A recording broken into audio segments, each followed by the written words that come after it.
Hi all, Andy here and welcome back to the channel. Tonight we're talking about fuel pumps and of course how to remove them, where they are on the car, and of course symptoms that may indicate your fuel pump is failing. I'm also going to put a list of tools up here on the screen so you know what you need to do to remove the fuel pump from the car. So without further ado, let's get on with looking at what the symptoms could be that are causing your fuel pump to fail, or signs that the fuel pump is failing. Some potential symptoms that could mean your fuel pump is failing are difficulty to start the car. It may take several cranks of the engine to get it to fire up, or it may not fire up at all. There's also power loss. Do you find the car is starting to hesitate or potentially jerk when you're going uphill or applying acceleration? You could also experience surging from the car, so it goes in fits and starts because fuel is sometimes getting to the engine and other times it is not allowing it to flow. There is also the stalling problem. A sign of an intermittent fuel pump could be that the car will just cut out and then sometimes come back to life and at other times not. There's also whirring or noise coming from the fuel pump area in the car at unexpected times. That too could be the sign of a failing fuel pump. And of course there could be an EML on the dashboard, an engine management light that is indicating with a code that the fuel pump is failing. Now these are all typical symptoms of a failing fuel pump, but another one could be the sound the fuel pump makes when we open the door on an Audi TT Mk1. When we first get in the car or we've not used it for a while, we will hear the fuel pump prime and it makes this noise. That sound of priming is the fuel pump preparing itself to pump fuel and get it to the necessary parts of the engine. However, you may not hear that noise every time you get in the car because the fuel pump would only need to pressurize and fuel the once. If you get out of the car or open the door again, it's unlikely you'll have to hear that fuel pump prime itself again. So where is the Audi TT Mk1 fuel pump? Well, I thought it was going to be around about here under the bonnet, but no, it's not under the bonnet at all. In fact, it is located on your coupe under the back seat. This tutorial is for removing the fuel pump from the coupe because the Roadster version of the fuel pump is in a slightly different location. So we're going to be focusing today on how to remove it from the coupe, and we will cover how to remove it from a Roadster in a later video. So let's get on with removing the fuel pump from this car so you know how to do it yourself at home. Now the first thing to point out when you're doing this job, it's much easier to do so if you've got good access to the rear. Now the benefit I've got is I'm sitting where the driver's seat would normally be. So by removing that, I've got much better access to work on the fuel pump. Don't need to do that, but I'm using that as out of the way because it gives us a much better view when we're filming this and showing you where it is. So the first point is the fuel pump is directly behind, on a UK model, the driver's seat underneath the bolster. So if I just angle the camera down, then you'll see here's the bolster. And to remove the bolster, literally lift it up and it will come out of the way just like that.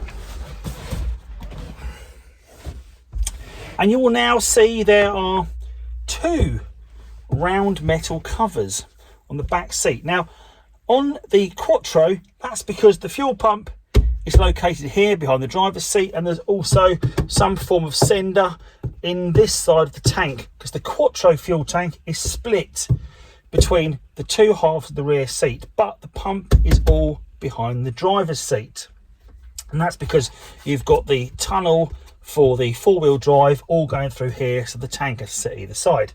I have already removed the 3 Phillips screws that hold the cover in place, and that's the first thing you'd need to do. So here are the 3 Phillips screws, and we simply just need to remove those from the cover for it to lift off. So here we have the 3 Phillips screws removed, and we just lift the cover off like that, and lo and behold, sitting underneath we have the fuel pump. So let's give you a close-up of that. Now there is a simple electrical connector here that sends signals back to the car and to the pump from the car. And here we have the 3 Phillips screws that I've just removed. So to remove this, the first thing we want to do is disconnect the electrical connector. And this has the usual clip that you push down to release the pressure. There we have it.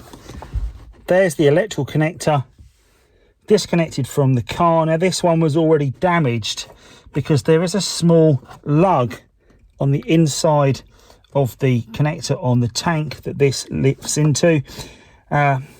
Due to the age, they are very brittle, so be very careful when removing these. Use a electrical disconnect tool, or if you've got to resort to it, a screwdriver to lever that clip away from the fuel pump. Now the next thing we have to remove is this blue and black pipe. And the way we do that is, and the way they're held in position, is there a small release clip at the base of the pipe, just down here. And if I push it in, it will allow me to lift that pipe clear of the pump. And to give you a close-up, here on the edge of the clip is the push. And you literally push that in like so, and that allows you to lift it over this little lip at the bottom of the fuel pump. Now it is important you put the blue one and the black one back in position in the right order. But you will see that as you take them off, they are slightly different lengths. It makes it quite obvious which one goes in. But to remember this, the black one goes towards the rear of the car and the blue one goes towards the front of the car. So again, we'll repeat the process, pushing that clip in at the bottom and lifting up like so. And that allows us to remove that black pipe from the fuel pump. Now all we have left to remove to extract this fuel pump is this black collar, and you'll notice it has notches in it all the way around, and they are important because what that will allow us to do is to get a chisel onto one of these notches that suits us, and a small rubber hammer, and we'll give it a quick knock to remember to remove this anti-clockwise, because this ring will be pretty impossible to turn by hand. But you can start that process off by putting the chisel against it and giving it a knock with a hammer. Now this chisel's a little bit overkill for what we want, but it's the only one I've got handy at the moment. So I'm going to put that against the edge of one of the notches, and then I'm going to give it a... You might have noticed that started to turn. So I'll get the next one.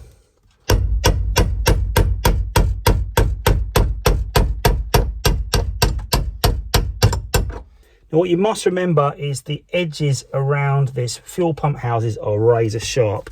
So what you don't want to do is get your hand in there, give it a bit of resistance and whack. It's going to spin and cut your fingers open. So what we're going to do is we're just going to keep nudging that round until it's moving nice and free.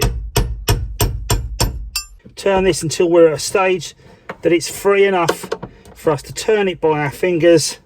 I think that is now off. So now we can remove the plastic collar.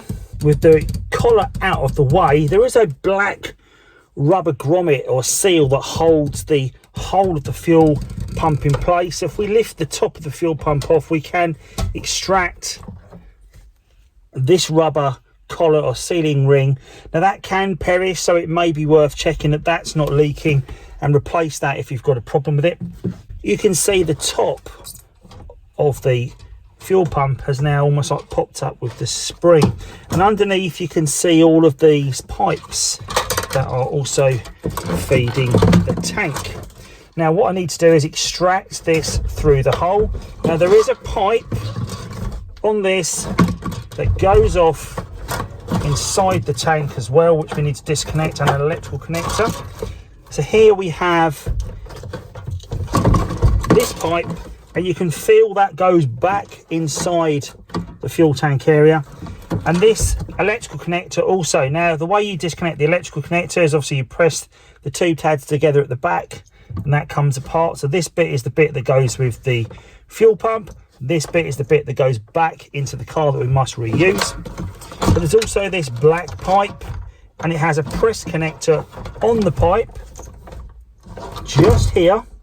I'm going to press, and that allows me to disconnect the fuel pump from the pipe work that goes in the car. Now I'm going to push that back into the tank, just under there. It's fall into the fuel. We'll make sure that's all dried out before we reconnect the new pump. But now our pump is completely disconnected. So we'll tuck these two fuel pipes out of the way that are getting in my way. I'm trying to remove, and it should now just lift through the hole, making sure I've got all of the pipe work out that could be fouling it. So all these pipes here are now out of the way, and the pump should just lift through the hole like so. Again, this is a messy job because we are in the fuel tank, so prepare to get stuffed full of fuel and stinking. If I just reassemble that, and you'll also find the float will be here as well. So there's the black float, as you can see on the back of it, for the pump. So that's my short tutorial on how to remove a fuel pump from an Audi TT Mk1, and I hope you've enjoyed it and you found it useful. And if you have, give this video a thumbs up because that really helps the channel. And if you've not already subscribed to my content, why don't you give that a thought and give that a subscribe, because there are plenty more Audi TT Mk1 videos here on the channel that might help you in the future. As always, thanks for watching. See you soon. Take care.